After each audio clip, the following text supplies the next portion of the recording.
Pagkatapos pakawalan si D'Angelo Russell, tuloy pa rin ang paghahanap ng Lakers ng bagong addition, especially para sa kanilang bench. At si Jordan Clarkson na sana ito.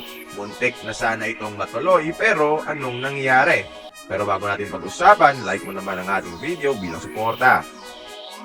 Di pa rin naglalaro si Jordan Clarkson mga idol dahil sa injury, pero di pa rin siya nawawala sa mga trade rumors, especially sa mga title contenders. Kung ilang offers ang sinubukan ng Lakers sa Utah Jazz para kay Walker Kessler na tinanggihan ng Utah, meron pa sanang isang alas ang Lakers para kunin sa Jazz at muntikan na silang matuloy kay Jordan Clarkson. Pero nagkaproblema sa pick mga idol.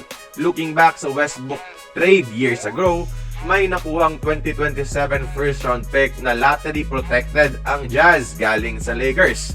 So, ang basis kung gaano kataas ang probability ng pick na ito na maging number 1, number 2, number 3, number 4, number 5 overall pick ay nakadepende sa performance ng Lakers. Kung pangit, the higher the chance na mas mataas ang pick. Kung maganda, then the lower the chance.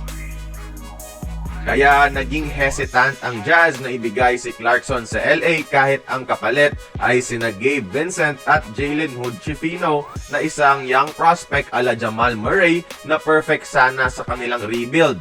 Pero alam ng Jazz na kapag makuha ng Lakers si JC ay tataas palalo ang chance na magkampyon ng LA o magkaroon ng deep run sa playoffs. Kadalasan kasi walang makukuhang scoring sa Lakers bench para takpan ang iniwan na numbers ni D'Lo at si Clarkson sana ang sagot dito.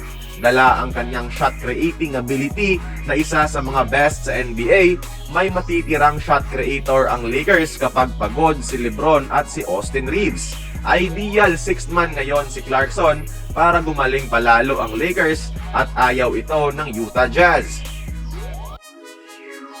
Again, kapag maganda kasi pinakita ng Lakers ngayong season sa tulong ni Jordan Clarkson, bababa ang chance na makakuha ang Utah ng mas mataas na pick sa 2027 NBA Draft. Isa din yan sa mga dahilan kung bakit di rin nila binigay si Walker Kessler sa LA. Basically, the failure of the Lakers is Utah's success in 2027. Kaya ayon, sana na-explain ko ng maayos. Kaya kayo mga idol, ngayon na X na sa Lakers si Walker Kessler at si Jordan Clarkson, sinong dapat nilang targetin sa trade deadline? Join the conversation, magkomento lamang sa ibaba.